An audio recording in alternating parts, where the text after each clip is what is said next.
नजर डालते हैं इस वक्त की सुर्खियों पर। चीन विवाद पर बोले पीएम मोदी, ना कोई हमारी सीमा में घुसा, ना ही पोस्ट किसी के कब्जे में।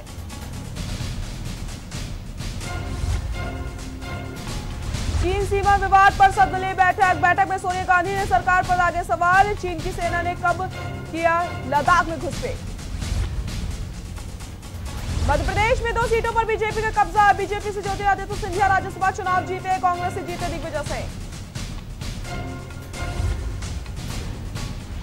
राज्यसभा सांसद बनने पर ज्योतिरादित्य सिंधिया का बयान। पार्टी और विधायकों को किया धन्यवाद, शीर्ष नेतृत्व का जताया आभार।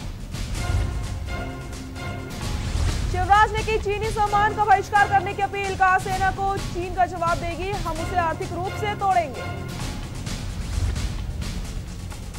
लगातार बढ़ रहे कोरोना के केस। मध्य प्रदेश में कोरोना वायरस के 156 नए मामले। अब तक 11,582 लोग हुए संक्रमित। आप देख रहे हैं के न्यूज, खबरों का सारथी। रुक करते हैं खबरों का। भारत और चीन के बीच लद्दाख में जारी विवाद और हिंसक झड़प में शहीद हुए भारत के 20 जवानों को लेकर देश भर में जमकर गुस्सा है। इस संकट के बीच प्रधानमंत्री नरेंद्र मोदी ने सर्वदलीय बैठक बुलाई। इस बैठक में करीब 20 राजनीतिक दलों के प्रतिनिधि शामिल हुए। इस बैठक में भारत चीन बॉर्डर पर मौजूदा हालात पर चर्चा की गई।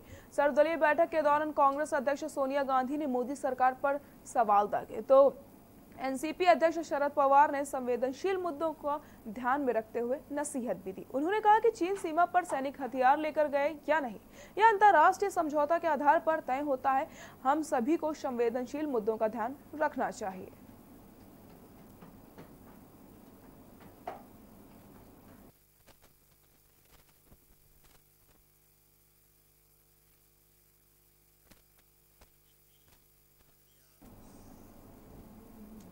मध्य प्रदेश में हुए राज्यसभा चुनाव का परिणाम आ चुका है। मध्य प्रदेश में 1 सीट पर कांग्रेस को जीत मिली है, तो वहीं भारतीय जनता पार्टी के खाते में 2 सीटें आई हैं। कांग्रेस से बीजेपी में शामिल हुए ज्योतिरादित्य सिंधिया को भी राज्यसभा चुनाव में जीत मिली है। इसके अलावा बीजेपी की ओर से सुमेर सिंह सोलंकी को भी चुनाव में जीत मिली है। कांग्रेस के खाते में मध्य प्रदेश से 1 राज्यसभा सीट आई है। कांग्रेस की तरफ से दिग्विजय सिंह ने राज्यसभा चुनाव में जीत दर्ज करवाई है। मध्य प्रदेश में 3 राज्यसभा सीटों के लिए वोट डाले गए थे।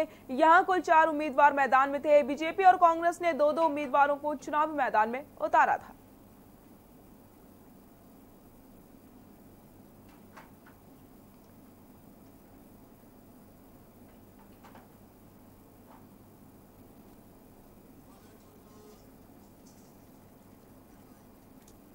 मध्य प्रदेश से राज्यसभा सांसद निर्वाचित होने पर ज्योतिरादित्य सिंधिया ने भारतीय जनता पार्टी और बीजेपी के सम्माननीय विधायक एवं पार्टी के शीर्ष नेतृत्व का हृदय से आभार जताया। क्या कुछ का आपको सुना देते हैं। भारतीय जनता पार्टी के सम्माननीय विधायकों एवं पार्टी के शीर्ष नेतृत्व को हृदय से मेरा आभार। आपने मुझे मेरे गृह प्रदेश से राज्यसभा के लिए चुनकर जो जिम्मेदारी सौंपी है, मैं प्रधानमंत्री श्री नरेंद्र मोदी जी के मजबूत नेतृत्व, राष्ट्रीय अध्यक्ष जेपी नड्डा जी और गृह मंत्री श्री अमित शाह जी के मार्गदर्शन में और मुख्यमंत्री श्री शिवराज सिंह जी के साथ कंधे से कंधे मिलाकर मध्य प्रदेश की प्रगति और विकास के लिए अपने पूरे सामर्थ्य से निभाऊंगा। पार्टी के सभी कार्यकर्ताओं को भी मेरे दिल से धन्यवाद। कोविड पॉजिटिव होने के वजह से आज मैं आपके समक्ष उपस्थित नहीं हो पाया हूं, लेकिन शीघ्र ही आपके बीच आऊंगा। ईश्वर से कामना है कि आप सभी सुरक्षित रहें, परिवार को भी सुरक्षित रखें। बहुत बहुत धन्यवाद। नमस्कार, जय हिंद। गलवान घाटी में सोमवार रात चीनी सैनिकों ने धोखेबाजी का मुंहतोड़ जवाब देने के बाद अब भारतीय सेना इस मोर्चे पर कोई कसर छोड़ने को तैयार नहीं है। सेना ने चीन से लगी सभी सीमाओं के अग्रिम मोर्चे पर तैनाती बढ़ा दी है। कई सीमावर्ती गांवों को खाली भी करवाया जा चुका है। इसी बीच मौजूदा हालात सामान्य करने के लिए सैन्य कमांडर स्तर पर हुई बातचीत में गुरुवार को सेना ने फिर से स्पष्ट कर दिया है कि गलवान घाटी में पहले की स्थिति बहाल करने के इसके अलावा चीन के पास कोई और दूसरा रास्ता नहीं है। देखिए पूरी रिपोर्ट।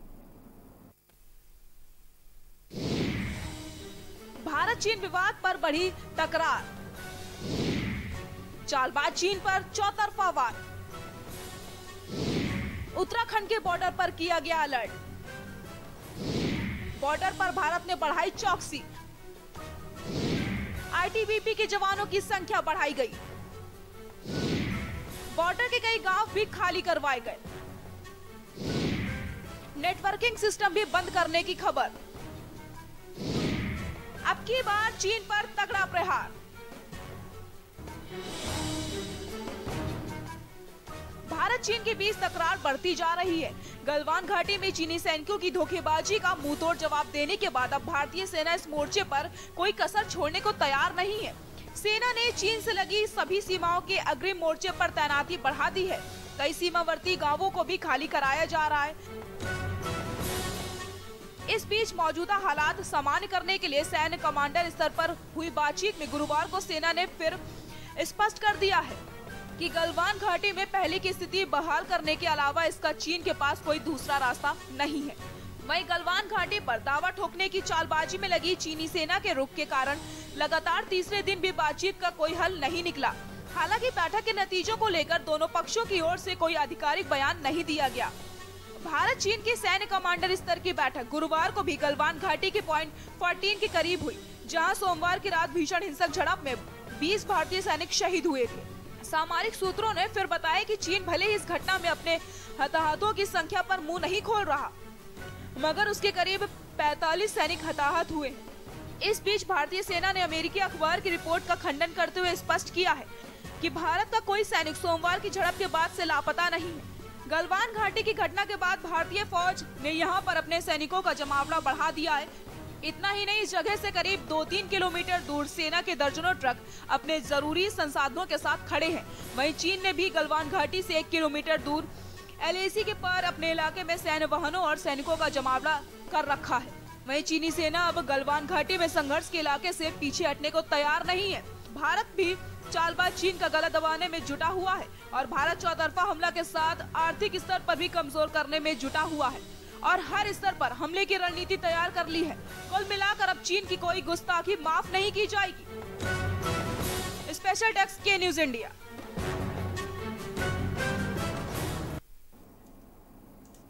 मध्य प्रदेश में 24 सीटों पर उपचुनाव होने हैं, जिसमें डबरा विधानसभा सीट को मध्य प्रदेश की सबसे हॉट सीट माना जाता है, क्योंकि यहां से पहले कांग्रेस की इमरती देवी 3 बार डबरा विधानसभा पर अपना दबदबा बनाए रखा और उन्होंने रिकॉर्ड तोड़कर जीतें दर्ज की थी। लेकिन अब मामला कुछ और है। अब इमरती देवी बीजेपी में शामिल हो चुकी है, जो चौथी बार भाजपा की तरफ से अपना भाग्य आजमा रही है। देखिए पूरी रिपोर्ट।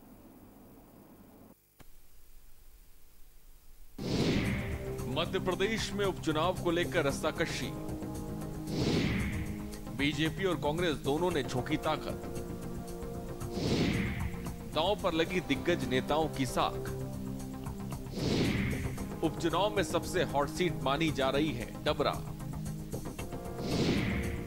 कांग्रेस का 3 बार से है डबरा सीट पर कब्जा। इमरती देवी गांव-गांव जाकर कर रही जनसंपर्क।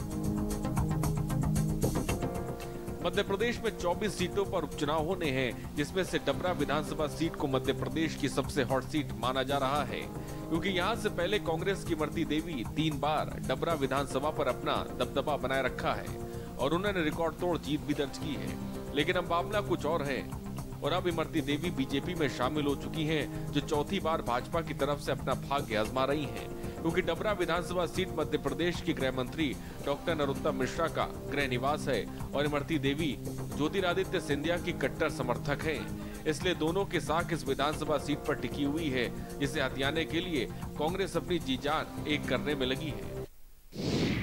कांग्रेस में टिकट को लेकर संघर्ष। डबरा विधानसभा सीट से बीजेपी की ओर से केवल एक ही नाम सामने आ रहा है, वह इमरती देवी, जबकि देखा जाए तो कांग्रेस की तरफ से उम्मीदवारों की लिस्ट बहुत लंबी है। इस कारण से कांग्रेस अभी तक अपना उम्मीदवार घोषित नहीं कर पाई है।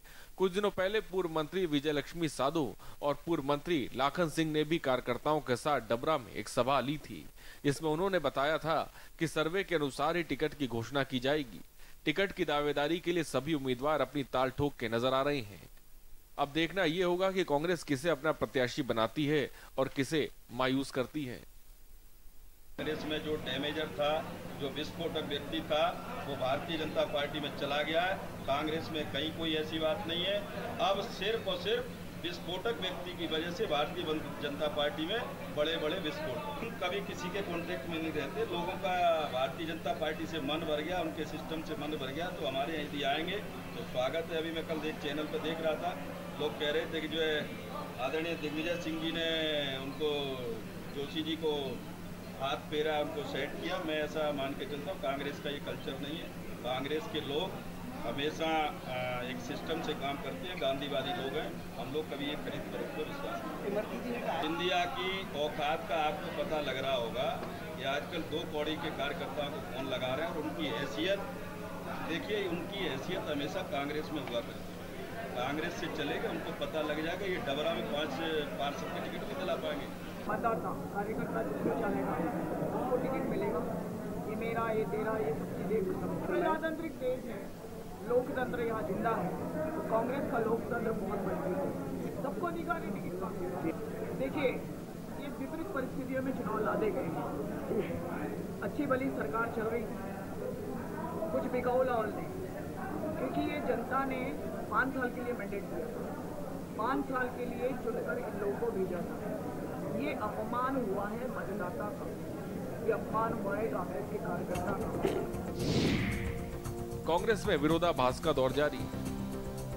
उपचुनाव से पहले ही कांग्रेस पार्टी में विरोधाभास प्रारंभ हो गया है, क्योंकि अन्य दलों से कांग्रेस की सदस्यता लेने वाले लोगों का विरोध कांग्रेस के वरिष्ठ नेता करते नजर आ रहे हैं।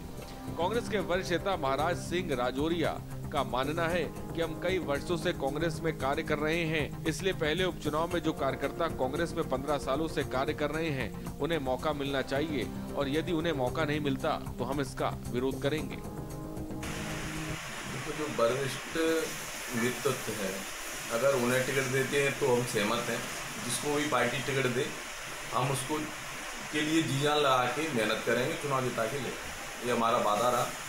बाकी मेरा भी एक विचारधारा है और भरोसा ऊपर नेतृत्व पे। हमारे जो वरिष्ठ नेता हैं, कहीं न कहीं पार्टी हित में, पार्टी के झंडा डंडा लेने वाले कार्यकर्ताओं को आगे लाने की उनकी भी मंशा कहीं न कहीं होगी। कुछ दिन पहले एक सभा में पूर्व मंत्री लाखन सिंह के बयान पर भी महाराज सिंह राजौरिया ने पलटवार करते हुए कहा कि लाखन सिंह जी ने कहा था, दोबारा कांग्रेस पार्टी को विजय दिलाएंगे और जो लोग नए लोग हैं उनको हम विरोध करते हैं, और ऐसा ही रवैया रहा कांग्रेस के लिए तो हम लोग जितने भी लोग हैं, हमसे और सीनियर भी लोग हैं, उनको मौका मिलना चाहिए कि जो सीनियर लोग हैं उनको मौका दिया जाए, अन्य दलों से आए हुए लोगों को मौका नहीं दिया जाए। ऐसी स्थिति रहेगी तो हम जन आंदोलन हम अपनी पार्टी के विरोध में भी करेंगे।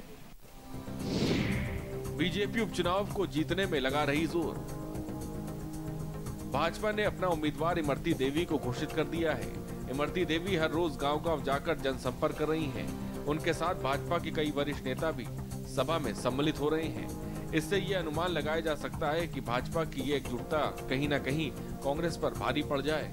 अब देखना होगा कि क्या कांग्रेस अपने वरिष्ठ कार्यकर्ताओं को मौका देगी जिन्होंने अभी कांग्रेस ज्वाइन की है, उन पर अपना दांव आजमाएगी, या बीजेपी की चमकेगी किस्मत।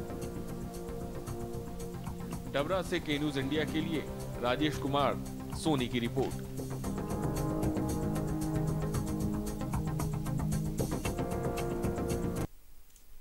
झड़प में शहीद हुए भारतीय सेना के जवान दीपक सिंह का मध्य प्रदेश के रीवा जिले में उनके प्रत्येक गांव फरीदा में पूरे राजकीय सम्मान के साथ इससे पहले शुक्रवार की सुबह शहीद का शव गांव पहुंचने के बाद उनके पैतृक आवास पर अंतिम दर्शन के लिए रखा गया था। उनके शव यात्रा के दौरान बड़ी संख्या में ग्रामीण मौजूद थे जो लगातार दीपक भैया अमर रहे, जब तक सूरज चांद रहेगा दीपक तेरा नाम रहेगा।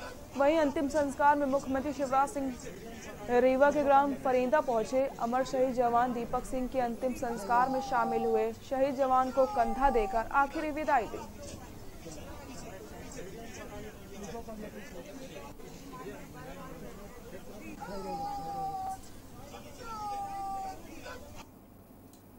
भिंड में रेत का अवैध खनन रुकने का नाम नहीं ले रहा। पुलिस प्रशासन और माइनिंग वालों को जानकारी होते हुए भी कोई इस पर ध्यान नहीं दे रहा। अधिकारी गहरी नींद में सो रहे हैं। रेत माफिया अवैध खनन पर मनमाने दाम पर रेत बेचकर चांदी काट रहे हैं। सूत्रों की माने तो सभी रेत माफिया राजनीति पार्टियों से जुड़े हुए हैं और विभागीय अधिकारियों को एक बड़ा हिस्सा भी खनन माफिया पहुंचा रहे हैं, जिसके चलते उन पर कार्रवाई करना तो दूर, अधिकारी नजर तक नहीं डालते। माइनिंग विभाग के आंकड़ों पर गौर किया जाए तो अवैध खनन के मामले कम ही दर्ज होते हैं।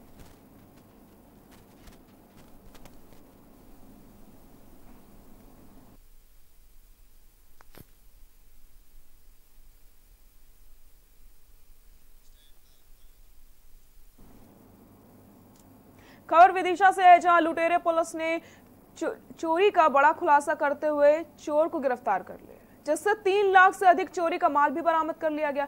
बता दें कि 18 जून को आरोपी ने एक किसान की दुकान को निशाना बनाते हुए चोरी को अंजाम दिया था, जिसकी शिकायत पर पुलिस ने कार्रवाई करते हुए दूसरे दिन ही किराने की दुकान में चोरी करने वाले आरोपी को गिरफ्तार कर लिया। वहीं पूछताछ में आरोपी ने 4 मोटरसाइकिल चोरी करना कबूल किया है।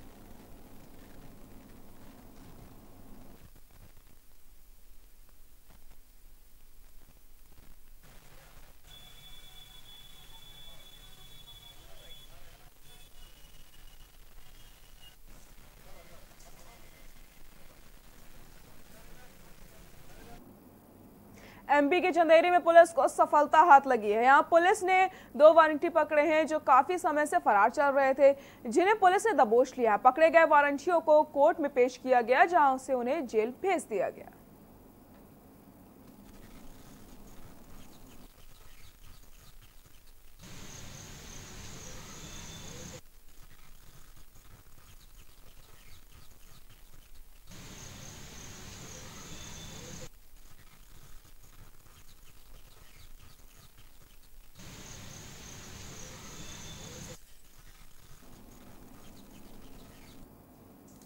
सींधी के गांधी चौक में जिला कांग्रेस कमेटी द्वारा श्रद्धांजलि कार्यक्रम का आयोजन किया गया, जिसमें जिला कांग्रेस कमेटी के अध्यक्ष रुद्र प्रताप सिंह बाबा, जिला कांग्रेस कमेटी के पूर्व अध्यक्ष आनंद सिंह चौहान, महामंत्री सुरेश सिंह डेम्हा, मध्य प्रदेश कांग्रेस कमेटी के उपाध्यक्ष लालचंद गुप्ता, मध्य प्रदेश कांग्रेस कमेटी के महामंत्री ज्ञान सिंह चौहान, रोहित मिश्रा एडवोकेट सहित अनेक कांग्रेस कार्यकर्ताओं और पदाधिकारियों ने चीन की कायराना हरकत में शहीद हुए देश के 20 वीर जवानों को श्रद्धांजलि अर्पित करी। श्रद्धांजलि देने के बाद मध्य प्रदेश कांग्रेस कमेटी के उपाध्यक्ष लालचंद गुप्ता ने अपनी प्रतिक्रिया देते हुए कहा है, भारत को चीन से खड़ा जवाब देना चाहिए। आगे उन्होंने कहा कि चीन के सामानों की होली जलाने से काम नहीं चलेगा, अब तो चीन को सबक सिखाना पड़ेगा।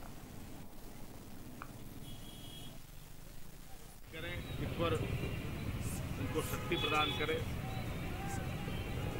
और एक बात और कहूंगा कि हम जिस संभाग में रहते हैं, रीवा संभाग में, रीवा का भी एक लाल शहीद हुआ है,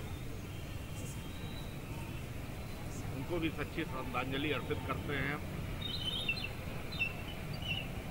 इस कठिन घड़ी में कांग्रेस पार्टी, चाहे वो सीधी जिले की कांग्रेस पार्टी हो, चाहे मध्य प्रदेश की कांग्रेस पार्टी, हमारी राष्ट्रीय अध्यक्ष कल सोनिया गांधी जी ने कहा है और उसी बात को मैं दोहरा रहा हूं कि कांग्रेस पार्टी उन शहीदों के साथ खड़ी है, कांग्रेस पार्टी केंद्र सरकार के साथ खड़ी है और केंद्र सरकार के साथ करने में करना मिला के कार्रवाई करेंगे। यहाँ रुकते हैं एक छोटे से ब्रेक के लिए, जल्द हाजिर होते हैं। आप देख रहे हैं के न्यूज, खबरों का सारथी। देश के खिलाफ कोई भी आवाज अब नहीं है बर्दाश्त।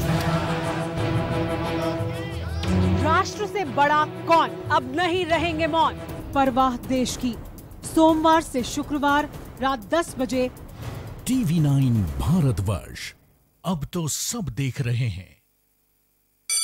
Mount Litra Z School, Unnao, #1 in academics, #1 in sports, best teachers, best result, smart classroom, best transport facility, world class infrastructure के साथ Mount Litra Z School, Unnao।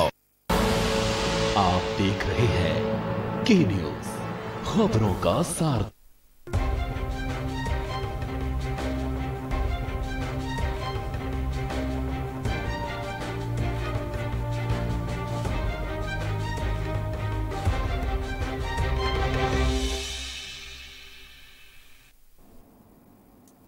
Break के बाद एक बार फिर से आप सभी का स्वागत है। बालाघाट जिले के तिरोड़ी जनपद अंतर्गत आने वाले ग्राम अर्जुन टोला में अवैध रूप से मिट्टी, लकड़ी और रेत का उपयोग करते हुए ईंट भट्टों का संचालन किया जा रहा है। बता दें कि बालाघाट जिले के पटार क्षेत्र के मिट्टी ईंट निर्माण के लिए काफी मुफीद मानी जाती है, इसलिए क्षेत्र के लोग इसका फायदा उठाते हुए टैक्स के कुछ रुपए बचाने के लिए अवैध रूप से ईंट भट्टे लगाकर खूब कमाई करते हैं।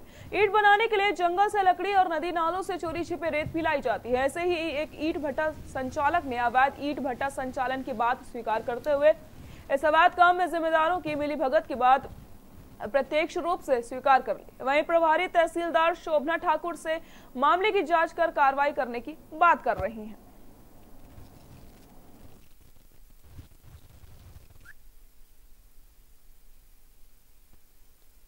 लॉकडाउन के समय पे ईंट भट्टों में काम नहीं हुआ है, ये मैंने स्वयं ने फील्ड पे जाके सारी चीज़ें देखी हुई हैं। और जब मैं फील्ड पे लॉकडाउन के समय चारों तरफ जब मैंने घूमा तभी मुझे समझ में आया कि बहुत सारे ईंट के भट्टे ऐसे हैं जो शासकीय भूमि पे भी कार्यरत हैं और अवैध रूप से संचालित है, जिनकी कोई परमिशन नहीं है। तब उसी समय मैंने डिसाइड किया था कि जैसे ही लॉकडाउन मतलब ओपन होता है उसके बाद में फिर हम इस पर कार्यवाही करेंगे और भविष्य में आपको देखने दूँगी। खबर भिंड के चंदपुरा से है, जहां दो गुटों के बीच खूनी संघर्ष हो गया। बता दें कि इस दौरान दोनों पक्षों में 3 राउंड फायरिंग भी हो गई, जिसमें 2 लोग गंभीर रूप से घायल हुए, जिसके बाद मौके पर पहुंची पुलिस आगे की कार्रवाई में जुट गई।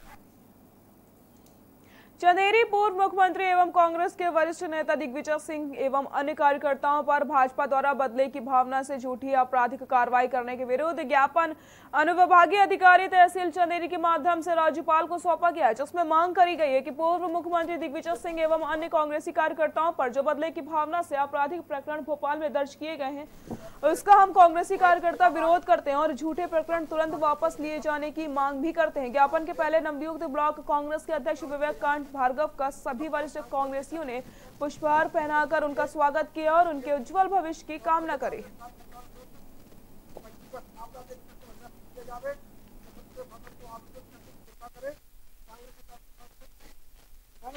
भाजपा शासन द्वारा राजनीतिक विद्वेषता के कारण कांग्रेस कार्यकर्ताओं के विरोध में आपराधिक प्रकरण कायम किए जा रहे हैं।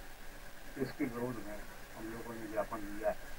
मध्य प्रदेश के पूर्व मुख्यमंत्री माननीय दिग्विजय सिंह एवं अन्य कांग्रेस कार्यकर्ताओं के विरुद्ध जो FIR पंजीबद्ध की गई है उसको निरस्त कराने के लिए माननीय राज्यपाल महोदय का नाम हम लोगों ने ज्ञापन दिया है। लद्दाख इलाके की गलवान घाटी में भारत और चीन के बीच मेजर जनरल स्तर की बातचीत के बीच अब 19 जून को शाम 5 बजे सर्वदलीय बैठक हुई थी। बैठक में सभी पार्टियों के प्रमुख शामिल हुए थे। सरकार आर्थिक मोर्चे पर चीन को घेरने की तैयारी कर रही है। देश में चल रहे चीनी प्रोजेक्ट को रद्द किया जा रहा है। चीन को हर स्तर पर नुकसान पहुंचाने का काम शुरू हो चुका है।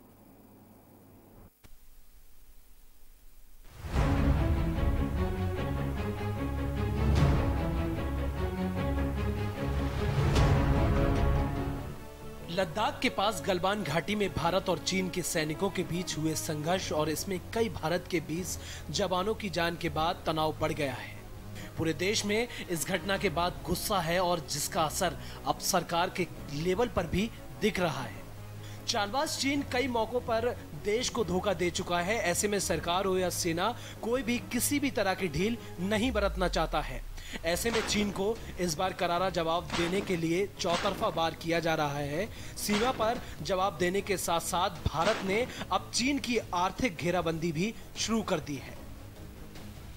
लद्दाख बॉर्डर के साथ हिमाचल और उत्तराखंड में चीन से सटी सीमा समेत पूरी लाइन ऑफ एक्चुअल कंट्रोल पर अब सेना के अलर्ट को बढ़ा दिया गया है। इसके अलावा बड़ी संख्या में सेना के ट्रक लद्दाख की ओर बढ़ते हुए देखे गए हैं, जो चीन चौतरफा घेराबंदी का संकेत दे चुका है।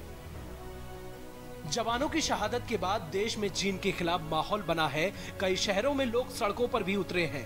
पूरे देश में चीन के खिलाफ विरोध प्रदर्शन जारी है। लोग चीनी सामान का बहिष्कार कर चीन को आर्थिक चोट पहुंचाने के लिए एकजुट हो रहे हैं। देश के अलग अलग राज्यों से आई विरोध की तस्वीरें चीन के खिलाफ गुस्सा बताने के लिए काफी हैं। सरकार ने भी अब चीन को आर्थिक मोर्चे पर चोट करने का मन बना लिया है। बुधवार को भारत सरकार के दूरसंचार विभाग ने BSNL को आदेश दिया गया है कि वह अपने विभाग में मेड इन चाइना सामान की उपयोगिता को कम करे। 4G के लिए जो टेंडर जारी किए गए हैं उन्हें रद्द करे और दोबारा जारी करे, ताकि चीनी कंपनियां इसका हिस्सा ना बन सके। गलवान घाटी के बाद बाइकॉट चाइना अभियान जोर पकड़ता जा रहा है। भारतीय रेलवे ने चीनी company Beijing national railway research and design institute of signal and communication limited को दिए गए कॉन्ट्रैक्ट को रद्द कर दिया है। कंपनी को कानपुर दीनदयाल उपाध्याय सेक्शन को बनाने का कॉन्ट्रैक्ट मिला था। चीन की कंपनी को रेलवे ने जून 2016 में ये कॉन्ट्रैक्ट 471 करोड़ में दिया था। 4 सालों में 417 किलोमीटर लंबे कॉरिडोर का काम केवल 20% हुआ है। इसके अलावा दिल्ली से मेरठ के लिए जो रीजनल रैपिड ट्रांजिट सिस्टम शुरू किया जाना है, उसका एक हिस्सा बनाने के लिए बीते दिनों चीनी कंपनी को ठेका दिया गया था। लेकिन अब मामला गंभीर हो गया है और दोनों देशों के बीच तनाव चरम पर है। तब इस पर विचार किया जा रहा है और चीनी कंपनी से ठेका रद्द किया जा सकता है। भारत की ओर से सिर्फ सैन्य आर्थिक लेवल पर ही नहीं, बल्कि कूटनीति तौर पर ही चीन को घेरने की तैयारी की जा रही है। माना जा रहा है कि विदेश मंत्रालय ने पूरे घटनाक्रम की जानकारी मित्र देशों को दे दी है। तस्वीर साफ है, भारत के खिलाफ चीन की कायराना हरकत का जवाब अब हर स्तर पर दिया जा रहा है, ताकि चीन की इस बात का एहसास बखूबी कराया जा सके कि भारत से उलझने का अंजाम क्या होता है। स्पेशल डेस्क के न्यूज इंडिया।